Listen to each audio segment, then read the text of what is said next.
Halo sobat, salam jumpa lagi. Masih melanjutkan kisah Nogososro dan Sabu Inten.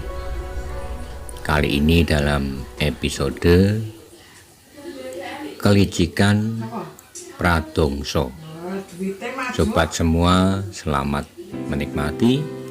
Salam budaya. Pradongso adalah seorang yang kasar dan sombong. Ia tidak pernah menerima hinaan yang sampai sedemikian. Karena itu segera darahnya naik ke kepala.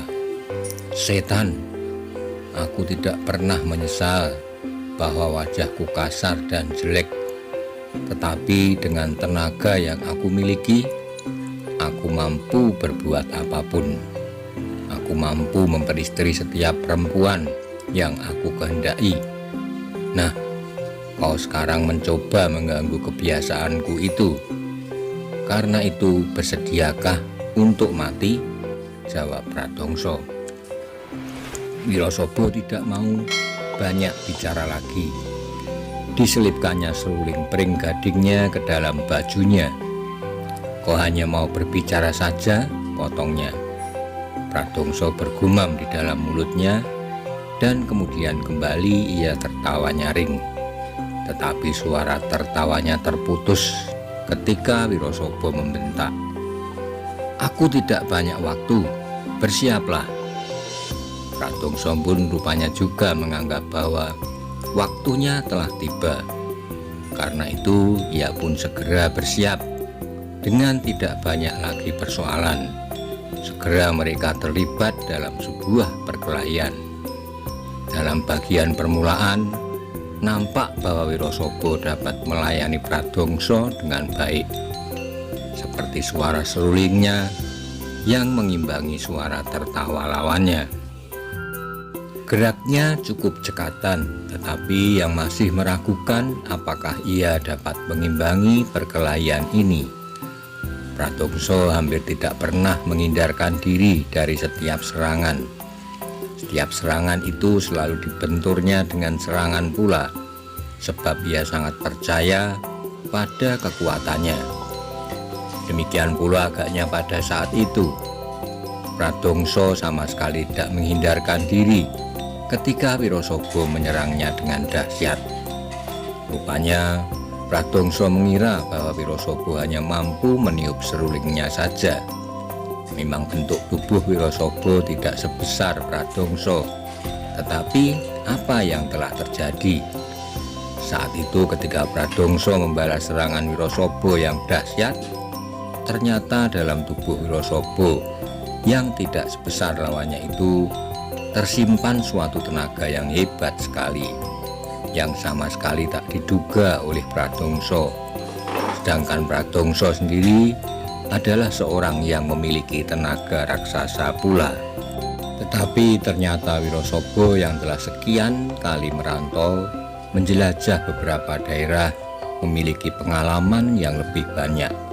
Sedangkan Pradongso hanyalah seorang tokoh lokal yang telah mencapai puncak kekuatannya. Ia sudah merasa tak terkalahkan. Memang Pradongso adalah seorang kuat atas pemberian alam. Maka ketika terjadi benturan itu, tampaklah betapa picik pengetahuan Pradongso. Ia hanya memusatkan tenaga serta perhatiannya pada kedua belah tangannya.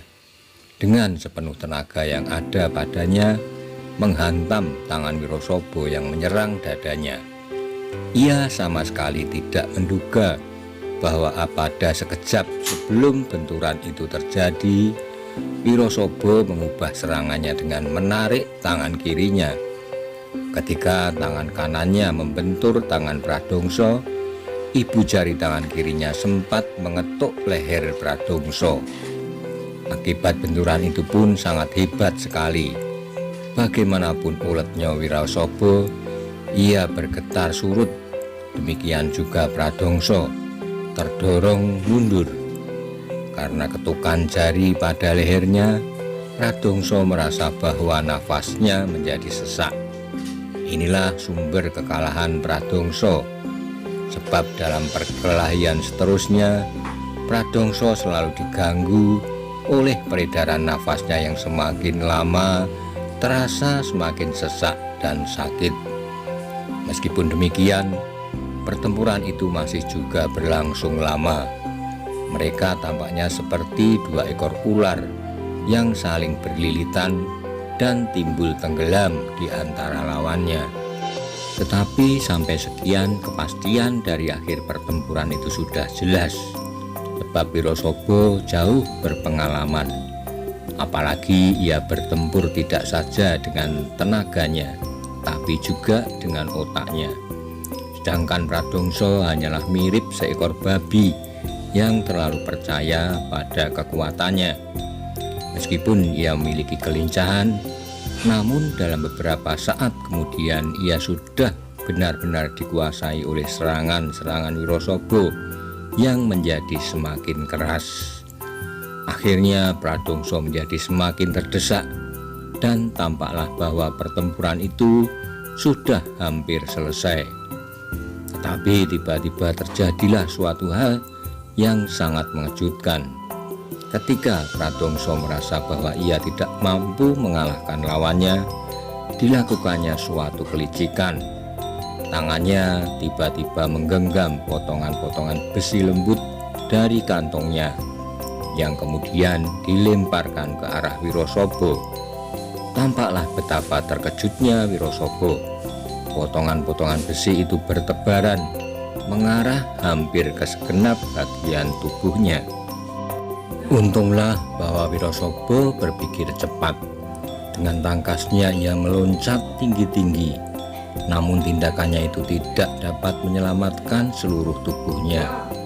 Beberapa potongan besi itu masih juga mengenai kakinya. Akibatnya hebat sekali. Waktu ia terjun kembali, ternyata ia sudah tidak dapat tegak lagi di atas kedua kakinya yang luka-luka. Mengalami peristiwa itu, Wirosobo menjadi marah sekali. Ia menjerit nyaring. Tiba-tiba saja tangannya sudah menggenggam sebuah kapak kecil, suatu jenis senjata yang digemarinya. Dengan penuh kemarahan, kapak kecil itu dilemparkannya ke arah lawannya. Demikian kerasnya lemparan itu, sehingga yang tampak hanyalah seleretan sinar yang menyambar dada Pradongso, yang kemudian disusul sebuah jerit ngeri dan suara tubuh Pradongso yang terbanting jatuh untuk tidak bangun lagi. Ki Asem Gede berhenti. Beberapa kali ia menelan ludah. Agaknya ia menjadi haus setelah bercerita sedemikian panjangnya. Meskipun demikian, ia masih meneruskan ceritanya. Pada saat itulah aku berlari-lari kepada Wirosobo yang masih terduduk di tanah. Wirosobo terkejut melihat kedatanganku. Ia mengangguk hormat meskipun sambil menyeringai kesakitan. Tapi aku tidak sempat membalasnya. Perhatianku hanyalah terpusat pada kakinya. Aku mempunyai dugaan bahwa potongan-potongan besi itu berbisa. Sebab seorang yang seperti Pradongso itu tidak mustahil berbuat demikian. Dan dugaanku itu benar. Ketika luka-lukanya itu aku teliti, ternyata tak mengeluarkan darah setetes pun.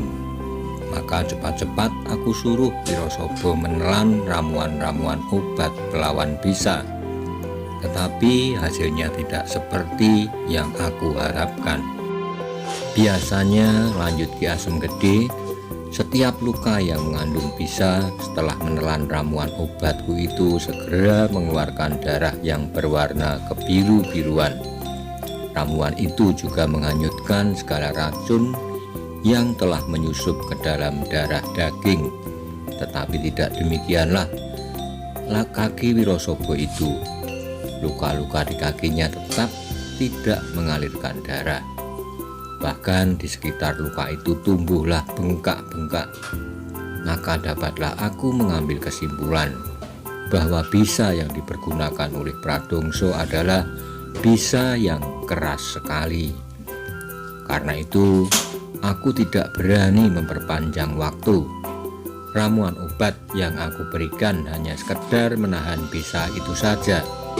Tetapi karena kaki Wirosobo kedua-duanya hampir tak dapat lagi dipergunakan, terpaksa aku memapahnya, ujar Ki Asem Gede.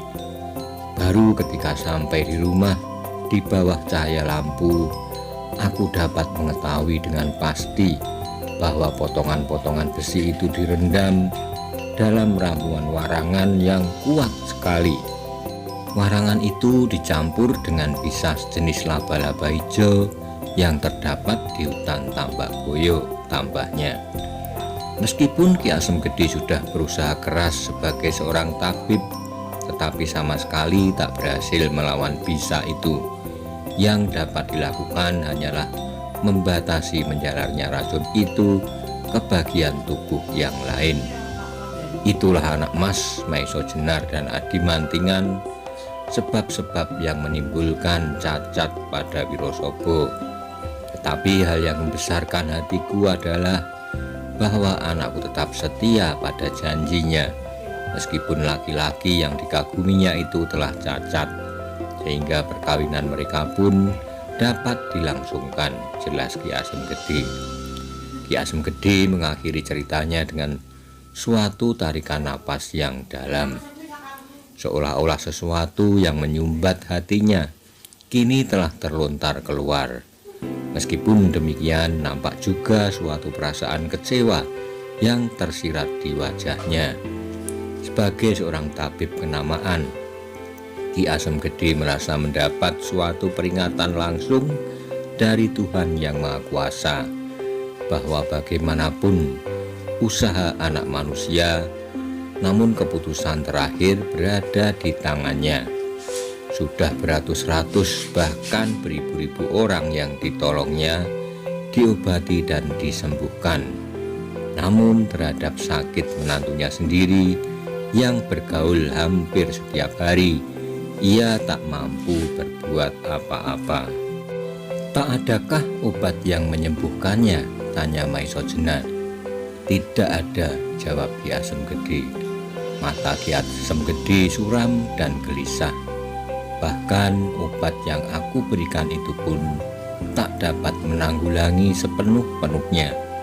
Mungkin bisa itu tak menjalar ke bagian tubuh yang lain, tetapi pada bagian terluka, bisa itu seperti api yang tersimpan di dalam sekam, sedikit demi sedikit membunuh setiap bagian tubuh di sekitar luka itu.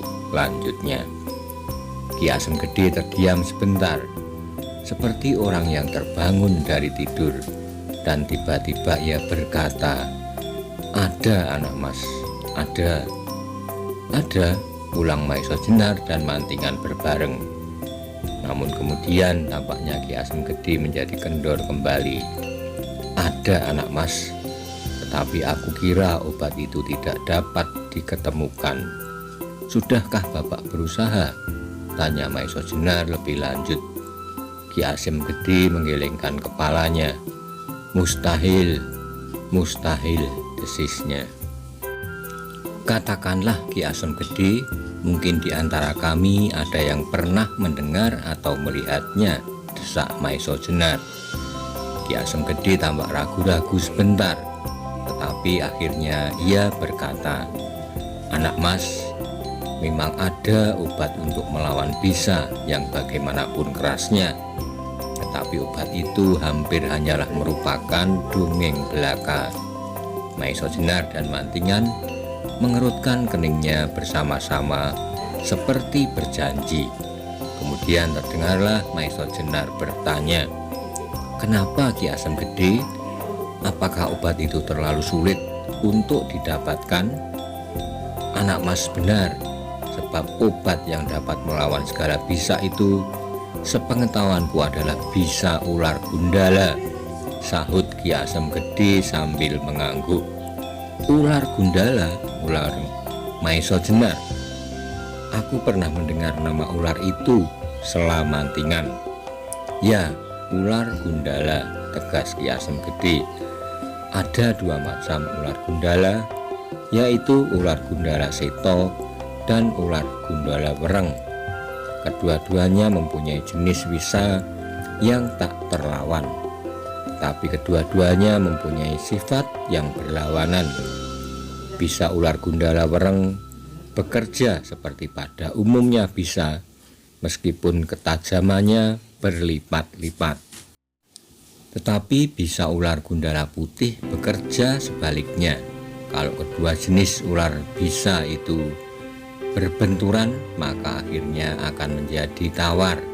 Karena itulah maka bisa ular gundala putihlah yang dapat menjadi obat yang sangat mujarab untuk menawarkan segala macam bisa.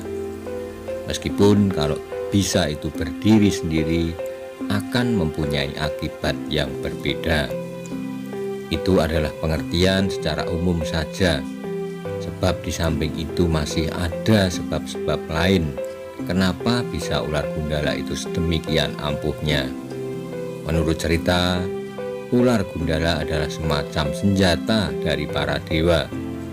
Ular gundala wereng adalah senjata dari Bathara Kala, sedangkan Gundala Seta adalah senjata Bathara Wisnu.